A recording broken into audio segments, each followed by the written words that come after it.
Hello, people. Good morning. How is everyone? Welcome to Mr. O. Yours truly. Yes, today is another day for us to have a short conversation as I drive to school. So let's ride together. So, following up to yesterday's conversation in the morning, I had some few messages and some few interactions with some other colleagues who a teacher in Ghana who was actually trying to understand one thing. In fact, we had a good conversation, and I thought I could just put it into this video this morning. And this teacher was asking me about the fact that he was like, is it the same as we have it back home? And if I say back home, I'm from Ghana, but in this context we talk as Africans, is it the same here? In the sense that you could go to a meeting and you, the teacher, you don't have a say. A student could be involved in something and that student doesn't have a say. And as Africans growing up, we've been taught, we've been nurtured to respect authority. All right? We've been nurtured to, in quotes, respect the elderly, in quotes. We've been nurtured, we've been told, we've been trained to respect people that are above our age. So most of us grow up with that concept. Most of us grow up with that understanding. We hold on to it. Yeah, yeah. Yade, good morning. And we grow up with it, and it transcends our childhood. It goes beyond what we were taught into our workplaces, into whatever we do. Now, in fact, it's a very simple and straightforward thing. He was trying to understand the concept of respect from the American perspective. Doesn't mean that you have to kowtow. You mean kneel down. Kirk, good morning. You know, you have to kneel down. You have to lay prostrate. In our Nigeria context, when you see an elderly person, what do? You lay prostrate. Say, Oga, you did do well, oh. So we see our elders do it, then we copied it, and it's been like that from generations. So this teacher was trying to ask me about what is the concept of respect from this part of the world. And I told him that the concept of respect is just respect. You know, in the classroom, these students understand that they have to respect the elderly, they have to respect their teachers, they have to respect those in authority. Okay, they understand that. They understand it, they know it. But that does not equate to them being afraid or scared of authority. These are two things. You see, in our context, we were taught to fear. All right? We were taught to fear the elderly, fear authority. You can't speak up. If something is choking you, you can't speak up. You must be quiet. As for you, you are a child. You must know your place. In fact, even if you are a woman, then that one is the worst. Women cannot talk when adults, men are talking. It transcends from our culture. We take it to the church. We take it to our workplaces. Mm-hmm. We take it to, everything we do. So we grow up thinking that when we instill fear, then we are instilling respect or we are teaching respect. But look, This is one of the things that I learned so late. You understand? We grew up teaching students, and we think that by instilling fear in them, hey, shut up, hey, keep quiet, sit down, hey, I will beat you, I will slap you. And by doing that, we think we get them to subdue and to submit to authority. But you see, here, that doesn't work. Yes, it doesn't work that way. It doesn't work because that child understands the difference between fear and respect. He can put the two together and tell you, look, I respect you, but I'm not afraid of you. I'm not scared of you. And he will do things that will depict that he or she respects you. And when it comes to the fear part, he will also do things for you to know that he is not scared of you. Yes. No matter how you threaten or no matter how you do your face and no. In fact, the more you do those things, are you okay?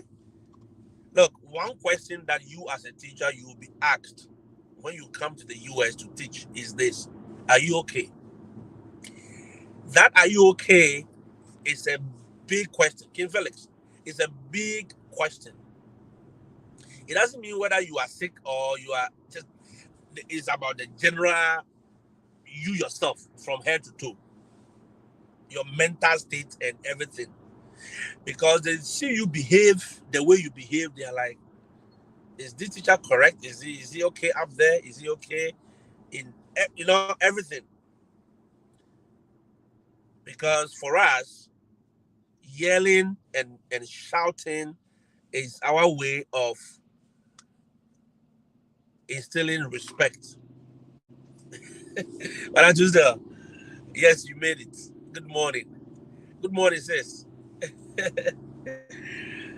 you know, for us, we think that when we yell, then the student must fear us. But anytime you start yelling, I mean, these students will ask you straight away, Mr. Oh, you yelling, man? Are you okay? Are you good? You behaving cranky this morning. That is what they will tell you. You are behaving cranky. It means there is something bothering you. There's something wrong with you because that is not your usual self. You understand? And for them, that is that. Look, one thing you as a teacher must understand is when you come here, no one is scared of you. Those of you come with the old age cap. I'm old. How can me, the old man like this, be standing in front of you talking and you people are talking? No, they don't. They're not scared of you. When you are talking, they will talk. All right. When they said they should do this, they will do the other way. Yeah. That is what they do. That is how they understand the system. To a larger extent, you as an African will see it as a huge disrespect. You as an African, you misconstrue that child's ability to speak out. Being vocal. His ability to speak his voice, to speak his mind. You misconstrue it as a disrespect of authority. Look, the first time I came to the US and on the campus, and I had students, the principal was passing, and they were like, they were not calling him by his, title. No. My former principal was Mr. Bailey. They were not even calling Mr. Bailey. They were like, hey, Bailey, what's up? You good? This food is not good, man. That is them. Yes, in the past, it seemed and it sounded like a huge disrespect because you feel, hey, if it's a doctor, you must be called Dr. Principal Bailey. You know? But these kids, they understand certain things that you don't. Yes, to some larger extent, you think, oh, this one is below the belt. Yes, there are a few instances like that. But to a larger extent, trust me, to them, it is normal life. Now, if you go to your class and the child is able to speak up to you, hey, Mr. V, I don't get it. What you are teaching, I don't get it. What are we going to use this thing for? If you don't take time, you'll be angry. You'll be like, why are you asking me what are we going to use this thing for? Because I'm supposed to teach you science. I'm supposed to teach you English, adjectives. So why are you asking me this? Yeah, that's how we are. Because we are used to shouting on kids. They shut up and sit down. I mean, and that child will have to sit. A lot of my teachers did it to me. We became timid. And you see, the effect of those things is what we are today. Most of us are timid. We cannot question authority. We cannot question, the elderly, if they are fooling. Excuse my language. Yes, if somebody is playing the fool, you cannot tell them you are. Hey man, stop fooling. Because we've been made to feel timid, and it transcends in everything we do, even in the way we approach job and everything. Hey, answer this one. Hey, you don't. And teachers are one of the major culprits in Africa, especially in Ghana. Teachers they fear everything. They fear every cockroach. Oh yes. If you hear, oh, the supervisor is, who is the supervisor? We have people from the district that come to our schools all the time. Look, that superintendent understands that he's there to serve the people and not to lord it over us. That coach, that math coach from the district is coming to your class. He knows that, look, it is your class. You are the boss in that class. So he or she is just coming to observe and advise. He cannot come and be shouting on you and be telling you what to do, what not to do. Trust me, no. That teacher will walk out and leave the class for you to teach. Yep. So they understand those things. But you see, for us, we feel, hey, everybody's running around under the cover. The circuit supervisor is here. Hey, and the Minister of Education is coming. Who is the Minister of Education? Hey, we are all in the same course working for somebody. He's just a higher supervisor. That does not mean you should kill yourself when the circuit supervisor is coming around or the minister is coming around. You should be able to question him. But you see, when you do, you are what?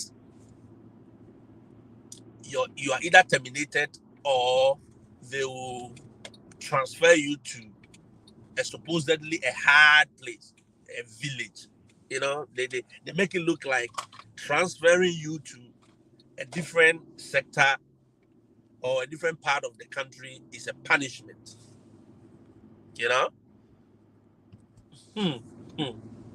Somebody says, I used to be reactive to such silly questions, silly in quotes.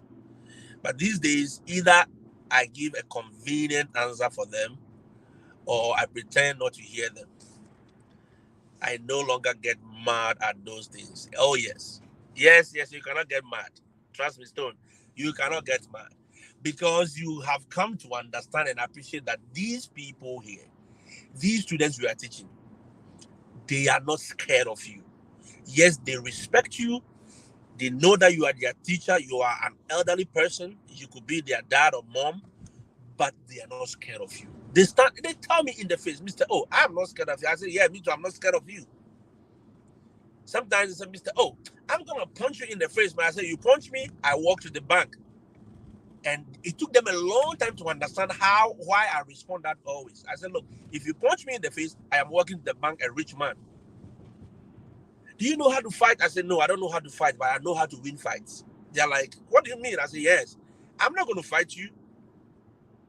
I'm not going to punch you. You punch me. I will sue you. I will sue the district. I will sue your mother and father, and I'll work the bank with money. So when they understood it, they're like, oh, Mr. Oh, you are a crazy man. I said, yes, I am crazy because I know the system now. At first, I was trying to fight you. I was battling with you. Shut up. Do this. No. Now I'm not going to battle with you. Oh, yes. And they start pretending. Okay? You cannot do that here. You cannot. There is no point in it. Show you power. That statement, I will show you where power lies. When you hear them talk, then I want to look. There are so many times I want to react. Then my colleagues will say, "Hey, Selassie," then I say, "Me, do you think I'm scared of losing this job? This is a $200 job, $200 job. I'm not scared of losing it." There were so many times I wanted to stand up to these authorities, security supervisors in courts, and people coming to the campus to say, "I want to show you where power lies. Do you know who I am?" I don't know who the hell you are. I know you are just a human being like me. You understand? And I don't care who you are.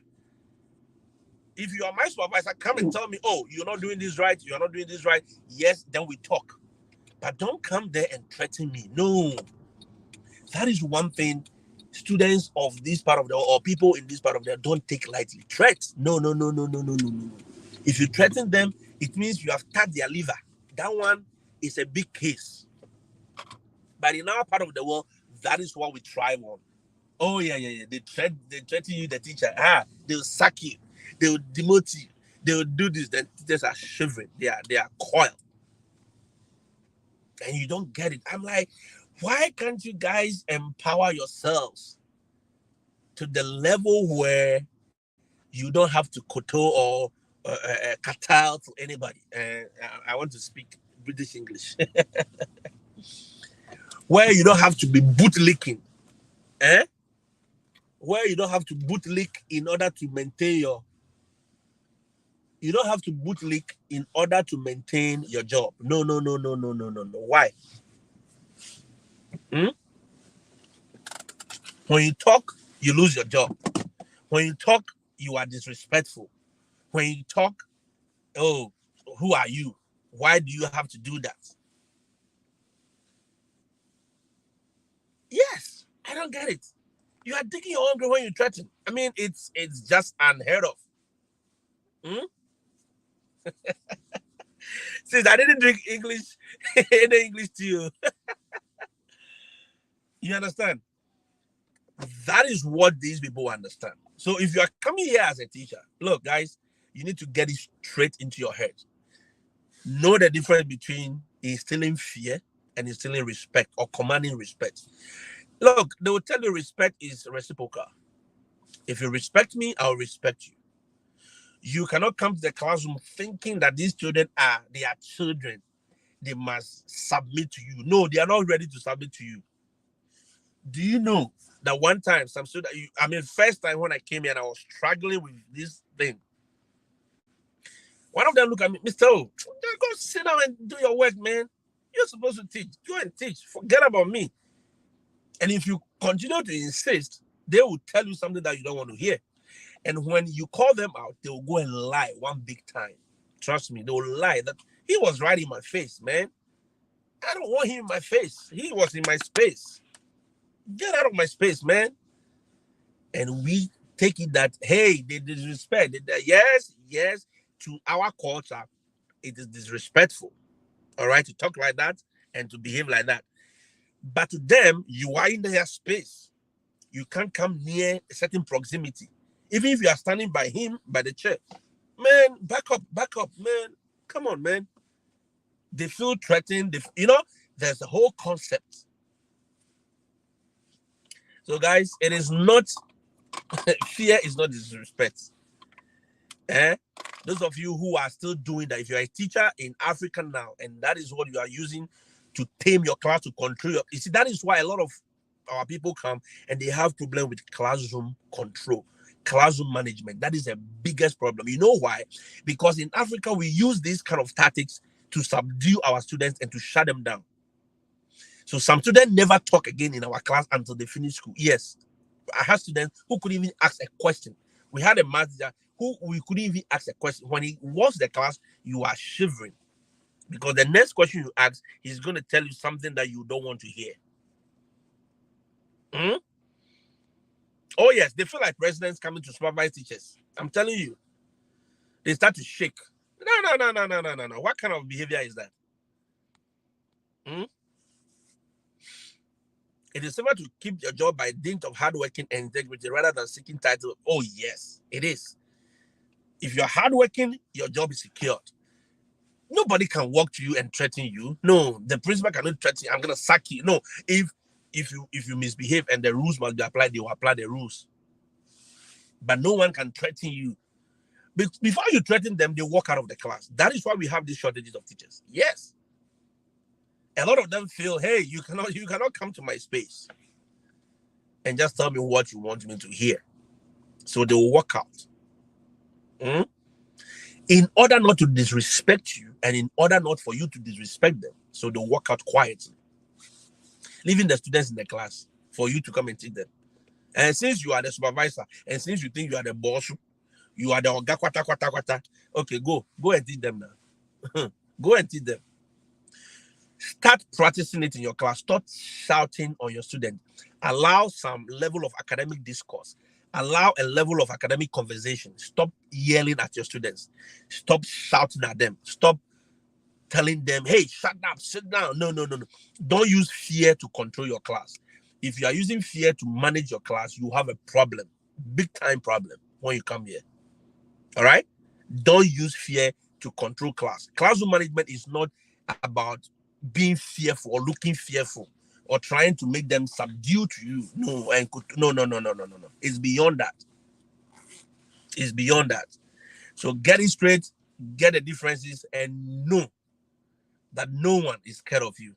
Nobody is even scared of your gray hair, let alone your face. No. If you come with the African face, sometimes people are always frown. The kids can come and stand in your face. Look at his face. He's looking like some African monkey. Then they'll laugh, then they'll walk away. You can't do anything. All right? You can't do anything. Yes, you can report. You can write your report to them and blah, blah, blah, but you cannot do anything beyond that. You cannot knock their head. You cannot call them and say, hey, come here. Let me lash you. No. Who are you going to lash? They'll ask you, are you my mom? Are you my dad? No, you have no this thing to discipline me. No, they will not take it. Some of you are standing there, then they'll make their face kushu like that. They don't smile. The chemistry teacher is here. For the chemistry, you have to fear chemistry. Kushu. That is what you did, and I fear chemistry. What kind of behavior is that? I fear chemistry. Because they are scaring you. They are mentioning that they are making you look like you are nothing. You are so dumb that you can't do anything for yourself. No, it's not here like that. So the earlier you start getting this into your head, the better it will be for all of us. All right?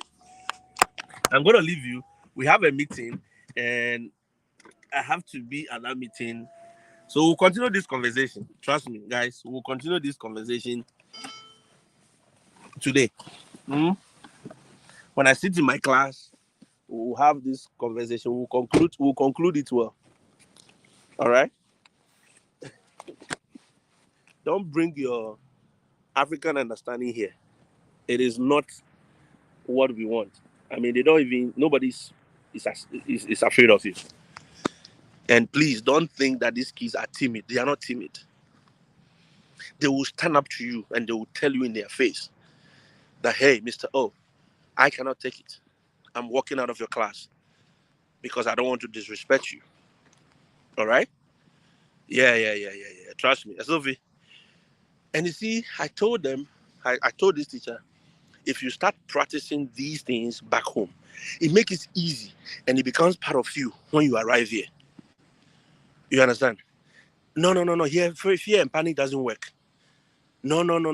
You see, it transcends into everywhere from the home all the way to religion. Yes, that's what they are using. But it doesn't work. Trust me. It doesn't work. All right? So start practicing it. If you start practicing it, it becomes part of you. It is easy for you to do it when you come here. All right? I'll see you when I see you. Have a blessed day. Bye-bye.